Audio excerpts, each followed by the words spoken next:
பார்ட்டினா நான் வந்து சாப்பிடல, அது உண்மையிலே ரெக்கார்ட் பண்ணிக்கிறேன். அவங்கள மாதிரி நான் சாப்பிடல, இல்ல அவங்க சாப்பிட்டுட்டு சாப்பிடுறாங்க, நான் சாப்பிடுவேன், அவ்வளவுதான். அது மாதிரி இல்ல எல்லாருமே இவங்களை பண்ணிட்டு சொல்ல, சினிமால எல்லாம் அது ஒரு ரிலாக்ஸ், ஃப்ரெண்ட்ஸோட சேர்ந்தமா ஜாலியா இருந்தோமா, அது போட்ட உடனே மனசு இருக்கலாம் குட்டும், அதான் கொண்டு வெளியே நீங்களாம் ஆயிடுவீங்க. 2 மாசம் இன்னொன்னு சொல்றியா, எனக்கு ஒண்ணு சொல்றியா, இன்னும் ஒண்ணு கொடுத்துலாமேடா, இன்னொன்னு இல்லடா நீ வந்து விட்டுட்டு இதுக்கு மேலாம் ஆச்சிருக்கேன்டா முக்கால் சுமாரா நான் இருக்கிற கஷ்டத்துக்கு சொல்லிடாரு நீ ஆறுதல் சொல்லி ஆறுதல் சொல்ற மாதிரி ஆயிடுவோம் நம்ம. அது கூட ஒத்து போறோம். நல்லவைகளை நினைவுகள் நல்லதே நடக்கும். நீங்க எடுத்திருக்க முயற்சி ரொம்ப அருமையான முயற்சி. அந்த வெற்றி பெற எங்கள் அத்தனை பேர் சார், எங்க பின்னால் இருக்கக்கூடிய அத்தனை படைகளும் உங்களுக்கு உதவ தயாரா இருக்கும் என்று சொல்லிக்கொண்டு உங்கள்கிட்ட விடைபெறுவேன். நான் போக வேண்டியது 2 மணி நேரம் டிராவல். அவரு உதயகுமார் அவர்களும் பக்கத்துல தான், பக்கத்துல நாங்க மகாபலிபுரம் பக்கத்துல இருக்கோம் எங்க வீடு. ஊர் வேண்டாம், ஊர் விட்டு ஊர் வந்து ஓடி போட்ட மாதிரி ஓடி போயிட்டுறாங்க, இந்த சிட்டிக்குள்ள இருக்க வேண்டான்ட்டு. அது ஒரு சந்தோஷம். அதனால நீங்களும் தனியா இருக்காதீங்க, குடும்பத்தோடு இருக்கு, குடும்பத்தோடு இருக்கு. Copyright correct sir, correct sir. ஏன்னா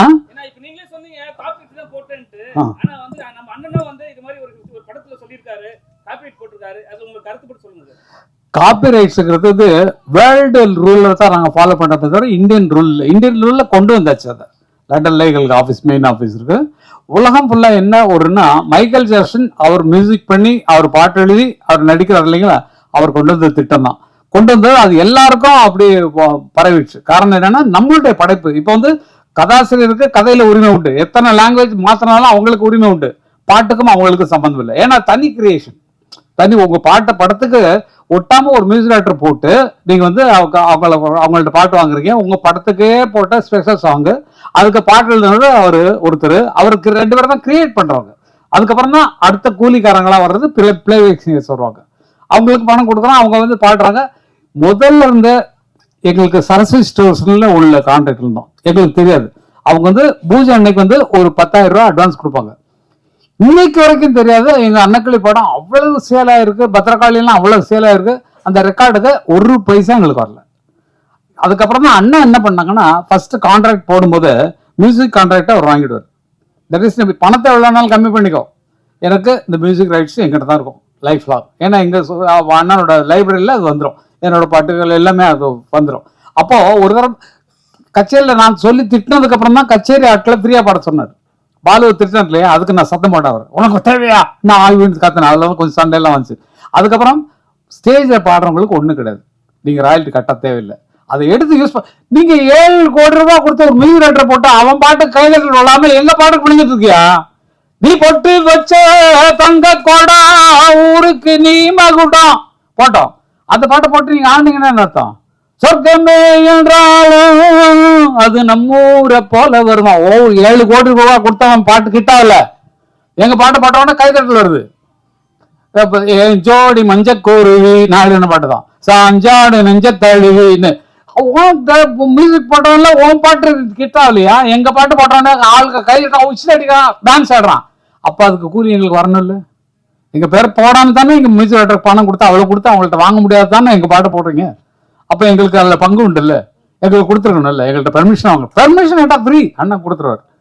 இப்போ கேட்காம போடுறதுதான் அவருக்கு கோவம் வர்றது காரணம். எங்கிட்ட கேட்கல, எங்கிட்ட பெர்மிஷன் வாங்கல அப்படின்னு சொல்லி சண்டை போடுறது காரணம் பணத்தை ஆசை இல்லை சார், கொட்டி கிடக்கு சார். பல பேர் நினைக்கிறீங்க, ஆனா வந்து இந்த ரூலுங்கிறது விதிப்படி நம்ம போயே ஆகணும்.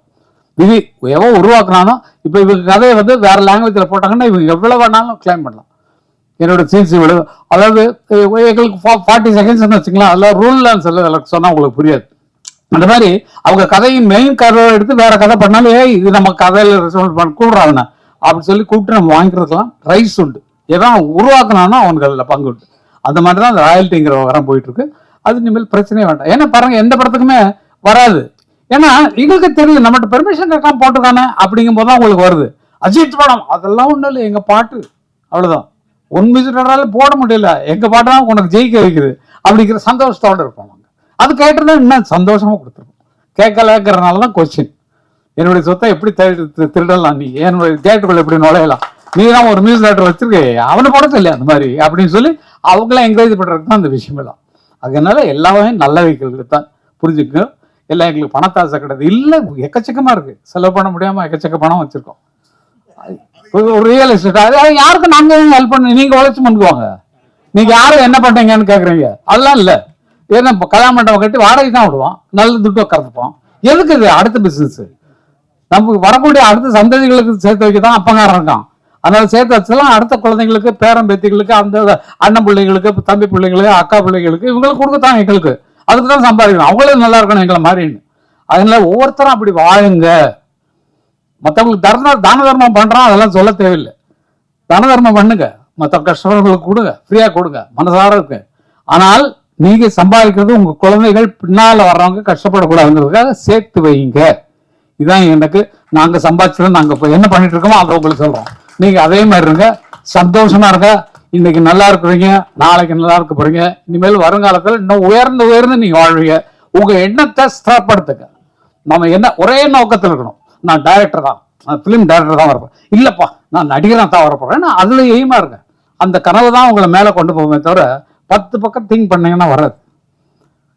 மியூசிக் கிடைச்சா பண்ணலாமே, பாட்டு எழுத நான் எழுதலாமே, அப்படி வச்சுக்கூடாது என்ன மாதிரி. ஆனா எல்லாத்துலயும் நான் ஜெயிச்சிட்டேன், எல்லாத்துலயும் பாட்டு எழுதுறதுலையும் ஜெயிச்சிருக்கேன். எல்லா பாட்டு என்ன பாட்டுலாம் சொன்னா எக்கச்சக்கமா இருக்கு. அந்த மாதிரி அதுலயும் ஜெயிச்சிருக்கேன். மியூசிக் டைரக்ஷன்ல 168 படம் பண்ணிருக்கேன். அது 2000 பாட்டு வரைக்கும் எழுதிருக்கிறேன் நிறைய. எல்லாத்துலயும் ஜெயிச்சது கடவுளுடைய செயல்.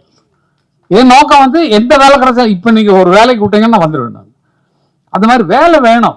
அதனால அந்த மாதிரி வளர்ந்தவங்க நாங்க. நீங்களும் உங்கள் மனசை மாற்றிக்கொண்டு நல்ல வழியிலே நிலைக்க, நல்ல நோக்கிய பயணப்படுகள்.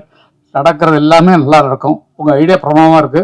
நான் சொன்னதை மனசுல ஏற்றுக்கொண்டு டைரக்டர் சென்னையில டைரக்டர் பிடிங்க, எல்லாம் உங்களுக்கு ஃப்ரீயா பண்ணி தரதுக்கு நாங்க இருக்கோம். எல்லாம் பார்த்துக்கலாம், சீக்கிரமா பண்ணலாம். நன்றி நன்றி, எல்லாரும் நன்றிங்க, ரொம்ப நன்றி. நன்றி.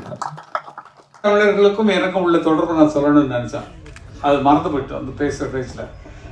பிரபாகரன் வந்திருந்தார் சென்னைக்கு. புலமைப்பித்தன் அவர்கள், கவிஞர் புலமைப்பித்தன் அவர்கள் கூப்பிட்டு எம்ஜிஆர் அவங்கள்ட்ட போறாங்க. போனோன்னே அவர் சொன்னார், எங்களுக்கு நிதி பற்றாக்குறை, நாங்கள் வெப்பன்ஸ்லாம் வாங்க வேண்டியிருக்கு அப்படின்னு சொல்லி கேட்டபோது, எவ்வளோ வேணுமோ எடுத்துக்கோன்னு சொல்லிட்டு கொடுத்தாரு. அதெல்லாம் தெரியும், உங்களுக்கு தெரியும் எவ்வளோ கொடுத்தாரு அப்படிங்கிறதெல்லாம். அப்போ அவர் எம்ஜிஆர்கிட்ட சொன்ன விஷயம் என்னன்னு, உலகமெல்லாம் பறந்து கிடக்குறாங்க, அகதிகளா போய் இருக்கிறாங்க, அவங்களுக்கு ஒரு என்டர்டைன்மெண்ட் மாதிரி ஒரு டிக்கெட் ப்ரோக்ராம் நடத்தோம்னா ஊருக்கு சந்திச்ச மாதிரி இருக்கும், நம்ம விஷயங்களை சொன்ன மாதிரி இருக்கும். அப்போ கிட்ட எல்லாம் இருந்தார், எல்லாம் இருக்காங்க, எல்லாருமே இருக்காங்க. அப்போ உலகமெல்லாம் இருக்கக்கூடிய கண்ட்ரிஸுக்கு ஒரு மியூசிக்கல் ப்ரோக்ராம் நடத்தி பண்ணணும்னா உடனே அமர் கூட்டுப்போம் அப்படின்ட்டார் தலைவர். வாயிலிருந்து வந்தது போல. அது மூலமா தான் உலகமெல்லாம் சுற்றக்கூடிய வாய்ப்பு எனக்கு கிடைச்சது. ஒவ்வொரு ஊர்ல நடக்காத கண்ட்ரியே கிடையாது, எல்லா உலகத்துக்கும் சுத்திருக்கான்.